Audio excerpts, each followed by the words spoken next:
I was almost convinced not to go for a college degree, but something changed, and now I am finally a second year BTech student at IIT Roorkee. तो चलो शुरू से शुरू करते हैं।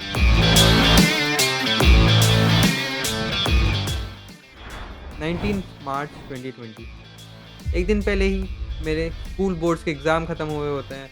मेरे दोस्त का बर्थडे होता है एंड मैं काफ़ी एक्साइटेड होता हूँ कि फाइनली 11th क्लास शुरू होगी and my dream of JEE, इसके लिए एटलीस्ट मैं अब प्रिपेयर करना शुरू करूँगा। अपने ड्रीम के लिए मैं फाइनली अप्रोच करूँगा एंड उसके लिए मेहनत करूँगा। बट सडनली एक अननोन वायरस आता है जिसके कारण हम कुछ दिनों तक घर से बाहर नहीं निकलते हैं and finally on 25 March 2020 Indian government lockdown announce कर देती है। देश में आज रात 12 बजे से संपूर्ण देश में संपूर्ण लॉकडाउन होने जा रहा है। इस कारण मेरी कोचिंग और प्रिपरेशन पूरी ऑनलाइन स्टार्ट होती है। तो धीरे धीरे ऑनलाइन क्लासेस सेट हो रही होती हैं, मेरी प्रिपरेशन भी शुरू हो जाती है एंड मेरी तैयारी तब ठीक चल रही होती है। पर साथ साथ मुझे और भी चीज़ों में इंटरेस्ट था, जैसे कि वीडियो एडिटिंग, यूट्यूब का चैनल खोलना चाहता था, cardistry, card throwing, back flips and random चीज़ें सीखने में मेरे को बहुत मज़ा आता था। तो मेरे पास डिस्ट्रैक्शंस तो थे। फिर मेरे टेस्ट वगैरह शुरू हो जाते हैं एंड यहाँ से प्रॉब्लम शुरू हो जाती है। मेरे एग्ज़ाम्स में कंसिस्टेंटली लो मार्क्स आते थे, मतलब एकदम बेकार नहीं, पर जेई क्लियर करने के बाउंड्री से दूर। मुझे क्वेश्चन ही समझ नहीं आते थे, दिमाग में आता ही नहीं था कि अप्रोच क्या लगाऊं। मुझे पेपर देख के ही डर लगता था एंड सिर्फ पेपर की बात नहीं, मैं इन जनरल लाइफ में अंडर कॉन्फिडेंट रहता था। एक बड़ा इशू ये भी था कि उस टाइम सारे के सारे टेस्ट ऑनलाइन होते थे एंड ऑनलाइन टेस्ट में बहुत चीटिंग होती थी एंड मैं पर्सनली चीटिंग नहीं करता था, जिस कारण नेचुरली मेरे इन जनरल मार्क्स और कम लगते थे। एंड शायद मे बी यही रीज़न है कि मैं कभी अपने आप को बैक नहीं कर पाया, कि मैं इसी कंसिस्टेंसी से मेहनत करता तो मेरा जेई निकल जाता और मुझे ड्रॉप ना लेना पड़ता। फिर आया दिसंबर 2020, मेरी लाइफ का अब तक का one of the worst phase. मेरे एक क्लोज फैमिली रिलेटिव की डेथ हो जाती है, जो कि मेरी फैमिली के लिए एक इमोशनल शॉक था एंड विद दैट मेरी मम्मी की भी तबीयत बिगड़ जाती है।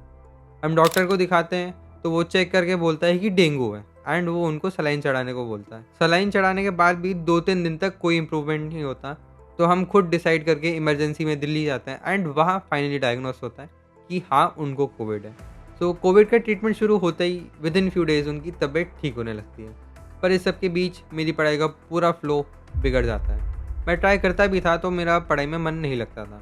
उस वक्त organic chemistry, SHM, coordinate geometry जैसे चैप्टर्स चल रहे थे, जो कि मेरे आज तक स्ट्रॉन्ग नहीं है। फिर किसी तरह 11th क्लास एंड होती है एंड 12th शुरू होता है एंड जब 12th शुरू होता है तब नए मोटिवेशन के साथ, नए जज्बे के साथ मैं फिर से तैयारी शुरू करने लगता हूँ एंड मैं फिर से प्रैक्टिस शीट्स, क्लासेस सब रेगुलरली करने लगता हूँ। बट फिर आता है मेरी लाइफ का एक final boss, Covid wave 3। Covid wave 3 वो वेव थी जिसमें इंडिया की मेजर पॉपुलेशन को कोविड हो गया था। That includes me and my brother. तो हम दोनों को कोविड हो जाता है, 20 to 25 डेज़ लग जाते हैं हमें रिकवर होने में। हालांकि हमें कोई मेजर डैमेज नहीं हुआ था, पर इसके बाद मेरी पढ़ाई की पूरी कमर टूट जाती है। मैं पढ़ने बैठता भी था तो मेरे को अब कुछ समझ नहीं आता था, पढ़ने का मन नहीं करता था और मैं टाइम वेस्ट करता था बस। एंड इसी के कुछ दिनों बाद मैंने ले ली थी एक न्यू साइकिल।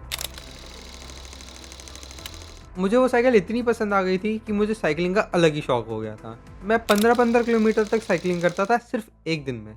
मैंने पूरा का पूरा किट अपना प्रिपेयर कर लिया था एंड मैं जब भी फ्रस्ट्रेट होता था मैं साइकिलिंग करने निकल जाता था, शहर के एक कोने से दूसरे कोने। फिर धीरे धीरे 12th का एंड आने लगा एंड कोविड का इफेक्ट भी कम होने लगा, तो फाइनली कोचिंग ऑफलाइन हो गई एंड मैं भी धीरे धीरे कोचिंग जाने लगा। पर मैं कोचिंग जाता तो था, पर मैं ऑफन क्लासेस मिस करता था और टेस्ट भी नहीं देता था, क्योंकि मैं सोचता था कि मैं आगे का सिलेबस करके क्या करूँगा जब मेरा पीछे का ही बैकलॉग है। प्लस टेस्ट के साथ भी सेम था कि मैं सोचता था पहले बैकलॉग ख़त्म कर लेता हूँ फिर टेस्ट दूंगा। पर ये करते करते मेरा कभी बैकलॉग भी नहीं हो पाया एंड मैं कभी टेस्ट भी नहीं दे पाया, जिस कारण मेरी कभी प्रैक्टिस भी नहीं हुई। इतना सब कुछ हो चुका था, डिस्ट्रैक्शंस, सेटबैक्स, फेलियर्स। तो अब मेरे दिमाग में बस एक ही सवाल था कि अब मैं क्या करूँगा।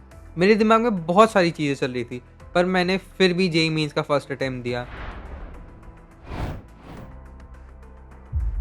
एंड इस जेईई मेंस के अटेम्प्ट के साथ मेरी लाइफ का एक बड़ा टर्निंग पॉइंट आया। तो आखिर जेई मेंस में क्या हुआ, मैंने फिर जेई कैसे क्रैक किया एंड मैंने एनिमेशन क्यों छोड़ दिया, इस सब का जवाब मैं अगली वीडियो में दूंगा। आज की वीडियो के लिए इतना ही। Thanks for watching. बाय।